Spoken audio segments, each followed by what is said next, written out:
What's up, baseball fans? This is Luis Martinez from the MLB The Show dev team, and I'm here to talk about some of the new features we've added to your beloved franchise mode. But before doing that, I want to go over an area of our game that's received a much-needed overhaul: stat tracking. MLB The Show is, after all, a baseball game, and baseball is all about stats. We now track pretty much every basic stat throughout a player's career as you advance in franchise mode, and we've also included every real-life season up to 2015. This means that you can look up David Ortiz's 1998 rookie season and see that he hit .277 with 9 home runs for the Twins. We didn't stop there though. In addition to all the basic stats, we track some of the most recognizable advanced stats, such as wins above replacement and fielding independent pitching. One last tidbit: you can now sort league-wide season and career totals in the statistics screen and filter by position. Now let's look at some of the new features I mentioned, starting with player morale.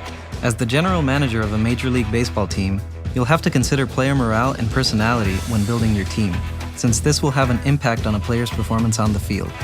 Player morale is based on 7 factors that combine to produce a positive or negative effect on a player's attributes. For example, a player can be happy with his coaching staff and health, but if he's angry about his individual performance, he might end up with a negative effect overall. You'll have to consider some of these factors when signing free agents in the offseason too, since contract interest works in a similar manner to player morale. In addition to contract terms, players will have expectations and preferences, like wanting to play close to home. Yes, we added birthplace for every player in the game. Let's take a look at the new contract negotiation screen. In the middle, you'll see a circular interest bar that updates in real time as you change your contract terms. Notice that you can now offer a role to the player, which will have a significant impact.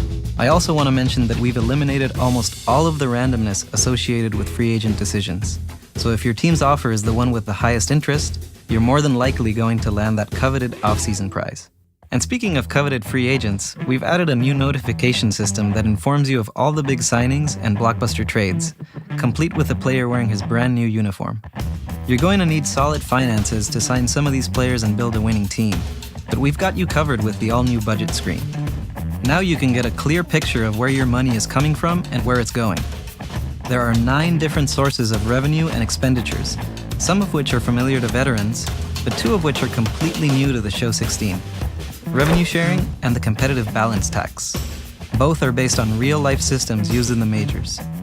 We also added a section on the budget screen where you can view your future contract obligations and with it, each player's service time status. You'll want to keep an eye on your commitments for the year when your star player hits free agency and is due for a big raise. In addition to everything I've mentioned already, we've made a ton of other improvements to the mode, such as new GM goals, an authentic 2080 scale for scouting, and more. All of which we'll cover on the next Twitch stream on Thursday, March 3rd at 2 p.m. Pacific. That's it for now, but we'll see you very soon. Thanks for watching. PlayStation